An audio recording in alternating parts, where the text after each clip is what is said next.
एक बार थोड़ा सा अपने बिहारी भाषा में आया भी बोलिए तो।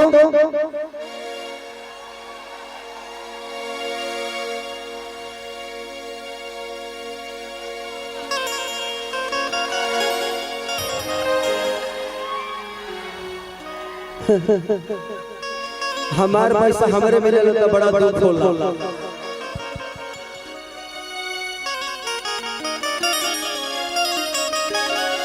यही है सपना चौहान जी, ये हिमाचल से हैं, लेकिन पहला गाना है ना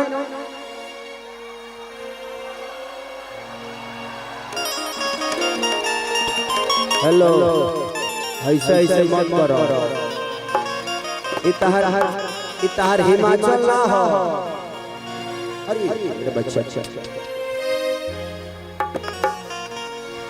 कि हमरा राजा के तू ताला फोटा बन खिड़की हवा झुरु झुरु लागे।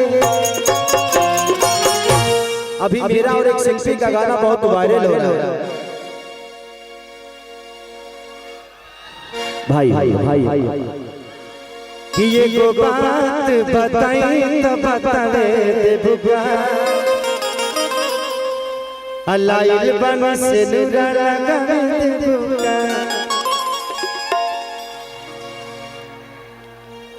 मैं दे बहुत हेलो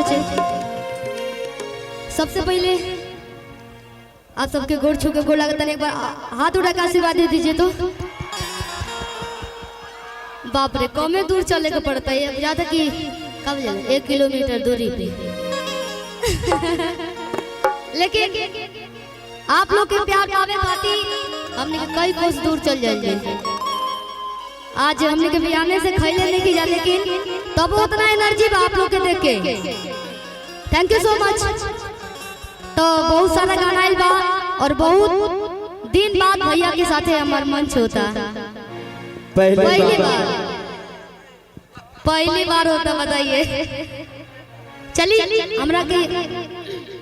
हमरा खातिर खुशी के बाद, बस सौभाग्य के बाद भैया के साथ, कल्लू भैया के साथ, मोनू भैया, चौहान जी, अन्य कलाकार बने, सबके साथ गावे के मौका मिलल, साथे साथे सपना जी के साथ भी। ये प्यार आप सबके आजीवन बनल है। चले के बाद इसके लो तो भाई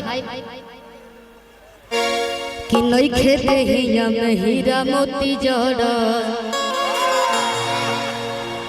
कि तो बोलो फुआ सो पीछा मारे पड़ा कि नई खेते हिया में हीरा मोती जड़। बहुत सारा कलाकार आज बने, सबके गोड़ छू के गोड़ लगता नहीं। हमरो को देख ले, हमरा डबल गावे के बा ओई सब से दिहल हो। ये इसके ठीक बा। ये के बात बताई तो बतावे दे बुका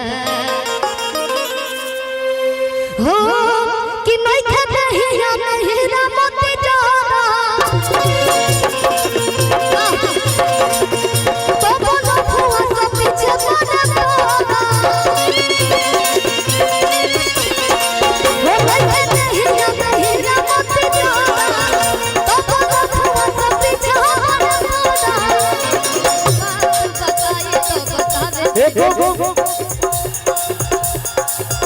एक बात बताई न बतावे दे बुआ,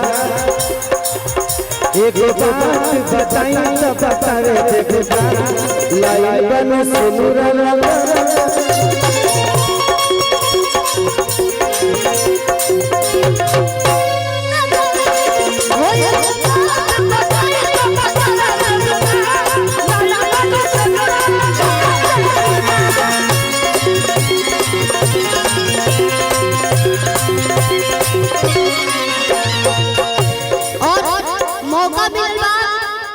एक और ही गाना गा लेते हैं भैया कि हमरा राजा के तू ताला मोनो मोनो खिड़की।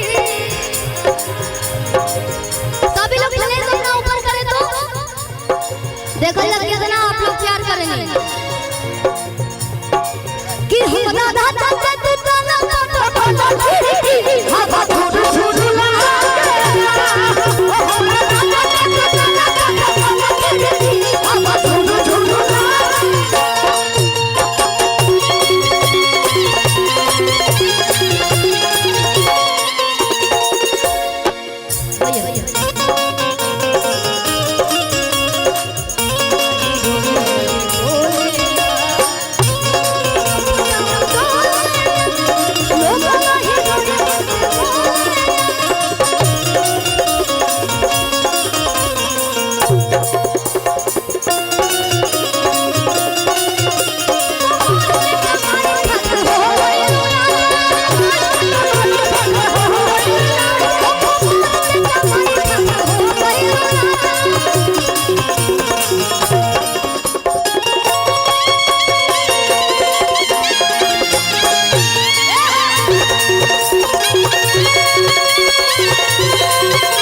देखिए बात ऐसा बा कि मंच पर बहुत कम लोड बा, अरे वो लोग हिलाए तो गिर गिर ऐसे हम कहत नहीं कि लोग हिलाई मत।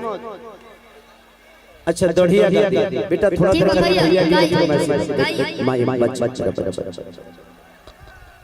तो इनके बारे में परिचय नहीं दिया। अभी लगातार इन्होंने मेरे साथ एक राजा राम सिनेमा किया है। और कौन सा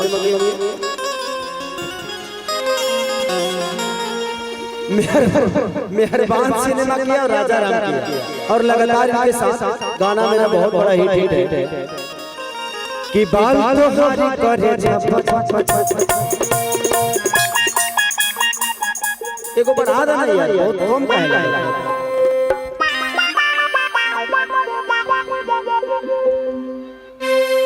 अरे गिरवरिता झुलुटिया बलब चले ले तेजी कि बोली जाता मिठाई पाँच में तेजी।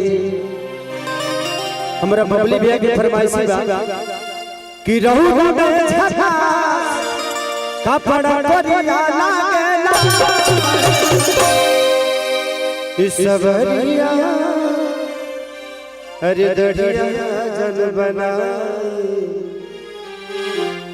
बड़ी बढ़िया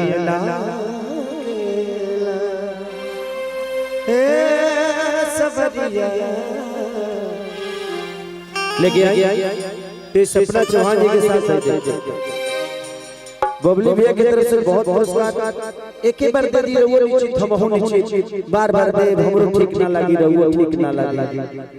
हाँ देखिए पैसा के बारिश हो गई, मने बरखा हो गई पैसा। अरे आई लव यू भैया, मानिए मेरा बबली भैया की तरफ से बहुत पुरस्कार, आशीर्वाद बार पे सभी। एक और बड़ा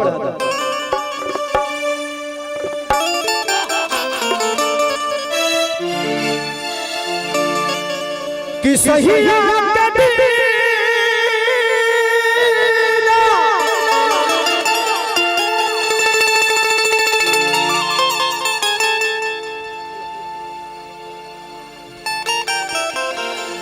भैया कि हो चाहता कि जिए न पहले आही दादा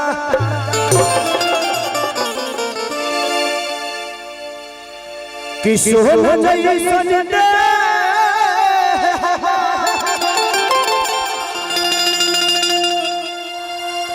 अरे भाई जाता माटी के बतिया न बुझला बोलनुआ तो पाती रे। तो बहुत अच्छा लगता है आपका लगातार कि ये को नचनिए कारण कनिया के भुलाए गईला। इसके बाद हम आपके साथ एक गाना करेंगे, नचनिए कारण वो खरबूजा वाला।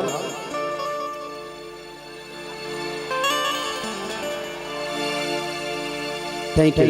आप कुछ कहना चाहिए? I love you.